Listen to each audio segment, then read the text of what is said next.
Hello everyone, তোমরা সবাই কেমন আছো? আশা করছি সবাই খুব ভালো আছো।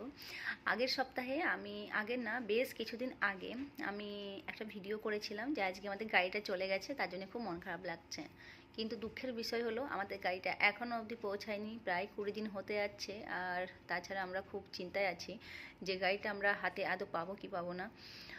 যেটা হয়েছে, আমরা কোনো আগরওয়াল বা কোনো ব্র্যান্ডের কোম্পানি থেকে যে জিনিসপত্র আমরা নিয়ে যাওয়া আসা করি সব সময়, সেটা না করে আমাদের যেহেতু খুব তাড়াতাড়ি ছিল আর টাইমও ছিল না, তাছাড়া মাথার মধ্যে কী জানি কী হয়েছিল, তখন আমরা ঠিক করি যে অনলাইনে একটা দেখে তাদের সাথে সাথে কথা বলে গাড়িটা নিয়ে যায়। তো প্রথমে গুরগাঁও অবধি আমাদের গাড়িটা চালিয়ে নিয়ে যায়, ওখান থেকে বলে গাড়িটা আমাদের ওখান থেকে যাবে গাড়িটা।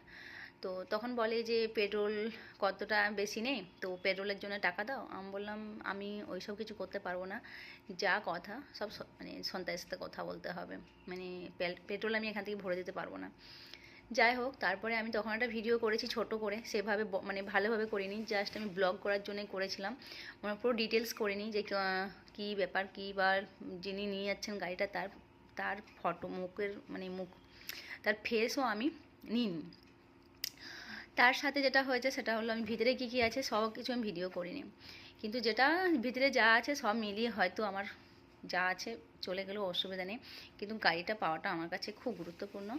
তো প্রথম আমাদের যখন কথা হয় তখন হচ্ছে 11,000 টাকায় আমাদের কথা হয় যে 11,000 টাকায় গাড়িটা আমাদেরকে পৌঁছে দেবে, কিন্তু ওরা বলে এখন 30,000 টাকা। লাস্টে বার্গেনিং করে 23,000 টাকা পেমেন্ট করা হয়ে গেছে। তারপরেও এক সপ্তাহ হয়ে গেল, 23,000 টাকা পেমেন্ট করার পরেও আমাদের গাড়িটা এখনও পৌঁছায়নি। তো আমরা খুব চিন্তায় আছি যে গাড়িটা আদৌ হাতে পাবো কি পাবো না। এখন যা টাকা বলছে সব তো দিতে হচ্ছে, ঠিক আছে চলো কিছু ব্যাপার না, আমাদের টাকা ফার্স্টে গাড়িটা নিজের হাতে পাওয়াটা খুব দরকার। আর গাড়িটা সন্তানের কাছে খুব দরকার, ওখানে এত ওকে উবের করতে হচ্ছে, আমার মনে হলো যে এখানে তো এমনিই পড়ে আছে। আমি সন্তানকে বললাম ঠিক আছে নিয়ে চলে যাও, এখানে তো এমনিই পড়ে আছে আর আমার তো খুব একটা লাগছে না, আমি এমনি এখানে আমি এক দুবার উবের করে নেব, আর তাছাড়া আমার স্কুটি আছে। কিন্তু ওর হচ্ছে প্রত্যেকটা মুহূর্ত ডেলি এত উবের করতে হচ্ছে আর এতটা ডিস্টেন্স, তো সেখানে আমার মনে হলো যে তার থেকে গাড়িটা নিয়ে যাওয়াটা অনেক দরকার। যাই হোক, তো আমরা সেই ভেবেই তাড়াতাড়ি করে অনলাইন থেকে দেখে আমরা এটা করি, কিন্তু যেটা হয়েছে সেটা হলো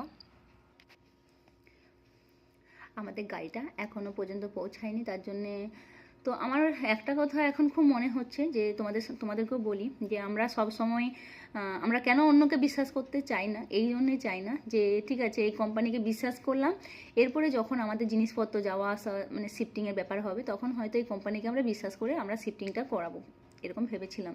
বাট ওনার যে ব্যবহার আমরা যেরকম পাচ্ছি, ফোন ধরছে না, তাছাড়া যে ব্যবহারটা পাচ্ছি, সেক্ষেত্রে আমার মনে হলো যে এবার হয়তো আমরা আর ওকে বিশ্বাস করতে পারবো না। পিছন দিকটা হনুমান আমার কখন থেকে ক্রমাগতভাবে হনুমানগিরি করেই যাচ্ছে। যাই হোক, তো যেটা বলছিলাম তোমরাও আমি আরেকবার একটা ছোট ব্যাপার ছিল, অনেক কম অ্যামাউন্টের ব্যাপার ছিল, তার জন্য আমি খুব একটা গ্রাহ্য করিনি। সেটা হলো যে আমি একটু নেল আর্ট করিয়েছিলাম, ঠিক এই রকম ফেসবুকের কোনো কারোর অ্যাকাউন্ট না, আমি শুধুমাত্র এটা যে আমি এমনি বিশ্বাস করে তাকে বাড়িতে ডেকেছিলাম, যেহেতু বেবি খুব ছোট ছিল, আমি বাইরে গিয়ে ওই অনেকটা টাইম আমি দিতে পারতাম না। তো 800 টাকা নিয়েছিল, 800 টাকা নিয়েছিল। আমার যেহেতু ছোট অ্যামাউন্ট ছিল, এটা নিয়ে আমি কিছু মাথা ঘামাইনি।